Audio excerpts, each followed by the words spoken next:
Hi friends, कैसे हैं आप लोग। आशा करता हूँ आप लोग अच्छे होंगे और कुशल होंगे।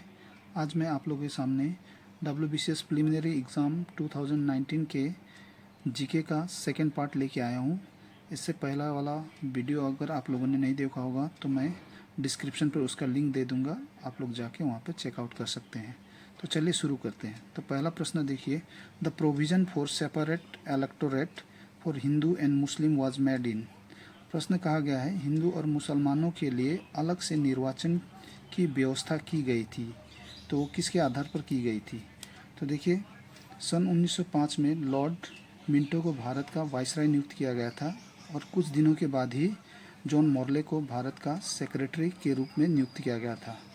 और इन्हीं लोगों के नाम पर इंडियन काउंसिल एक्ट 1909 का नाम मॉर्ले मिंटो रिफॉर्म रखा गया।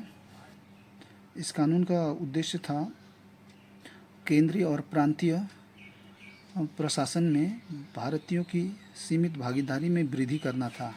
इसके तहत ही हिंदू और मुसलमानों के लिए अलग से निर्वाचन की व्यवस्था की गई। तो इसका जो ऑप्शन है वो है number C, Minto Morley reform. तो चलिए उसी प्रकार दूसरा प्रश्न देख, in which session did the Indian National Congress declare Purna Swaraj complete independence to its goal. तो प्रश्न में कहा गया है कि इंडियन नेशनल कांग्रेस के किस अधिवेशन में पूर्ण स्वराज को अपना मुख्य लक्ष्य घोषित किया गया था।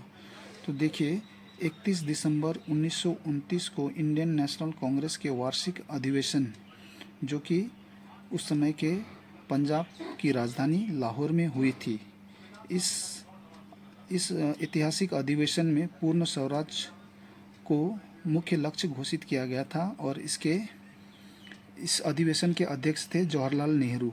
तो ये देखिए, ये इसका आंसर होगा ए, लाहौर अधिवेशन 1929। चलिए उसी प्रकार नेक्स्ट प्रश्न देखते हैं, which important event immediately preceded the Jallianwala Bagh massacre. Jallianwala Bagh हत्याकांड के पूर्व कौन सी महत्वपूर्ण घटना घटी थी। तो देखिए, सर सिडनी रॉलेट के सिफारिश में 8 मार्च 1919 को रॉलेट एक्ट कानून पास किया गया था, जिसे काला कानून भी कहा जाता है। ये कानून भारत की क्रांतियों को कुचलने के लिए किया गया था। इस कानून के तहत ब्रिटिश सरकार बिना किसी मुकदमा चलाए हुए लोगों को गिरफ्तार कर जेल में बंद कर सकती थी। तो इसका जो आंसर है वो option number D, Rowlatt Act enactment. Next प्रश्न देखिए, the famous Pakistan resolution was passed at. The famous Pakistan प्रस्ताव कब पारित हुआ था। 23 मार्च 1940 को मुस्लिम लीग ने लाहौर अधिवेशन में पाकिस्तान का प्रस्ताव पारित किया था। लाहौर प्रस्ताव को पाकिस्तान प्रस्ताव के रूप में भी जाना जाता है। ने इस अधिवेशन में अलग मुस्लिम राष्ट्र की मांग की थी। तो इसका जो आंसर है वो होगा लाहौर अधिवेशन, ऑप्शन नंबर ए। अच्छा, नेक्स्ट क्वेश्चन देखिए, which act was known as black bill.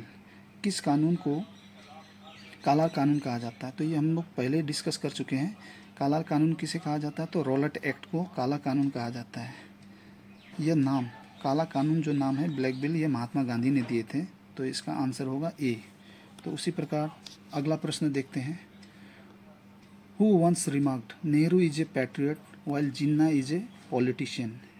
किसने एक बार कहा था नेहरू जो है वो देशभक्त है जबकि जिन्ना एक राजनेता है। तो यह कहने वाले थे सर मोहम्मद इकबाल। सर मोहम्मद इकबाल वो एक स्कॉलर, वो फिलोसोफर और एक पोएट थे जिनका जन्म पाकिस्तान के सियालकोट में हुआ था। वो एक पेशेवर लेखक होने के अलावा वो लाहौर हाई कोर्ट के एक जाने माने वकील भी थे। तो इसका आंसर होगा सी, सर मोहम्मद इकबाल। तो नेक्स्ट प्रश्न देखते हैं, द खिलाफत मूवमेंट वाज स्टार्टेड बाय। खिलाफत मूवमेंट का आरंभ किया था। तो देखिए, खिलाफत आंदोलन की शुरुआत मार्च 1919 में मोहम्मद अली और शौकत अली, दो अली भाइयों ने मिलकर किया था। यह जो आंदोलन था वो ठीक प्रथम विश्व युद्ध के समाप्ति के बाद हुआ था। इस आंदोलन के भारत के साथ कोई सीधा संबंध नहीं था। का मुख्य उद्देश्य था तुर्की में खलीफा पद को पुनः स्थापित करना। तो इसका आंसर जो होगा वो option number D, Ali brothers जो थे, शौकत अली और मोहम्मद अली। नेक्स्ट प्रश्न देखते हैं। विच battle established the supremacy of the British rule in India? किस युद्ध ने भारत में ब्रिटिश शासन की सर्वोच्चता को स्थापित किया था? तो 23 अक्टूबर 1764 को बक्सर का युद्ध हुआ था। इस युद्ध में एक तरफ ब्रिटिश ईस्ट इंडिया कंपनी और दूसरी तरफ मुगल शासक और नवाब ने मिलकर लड़ा था।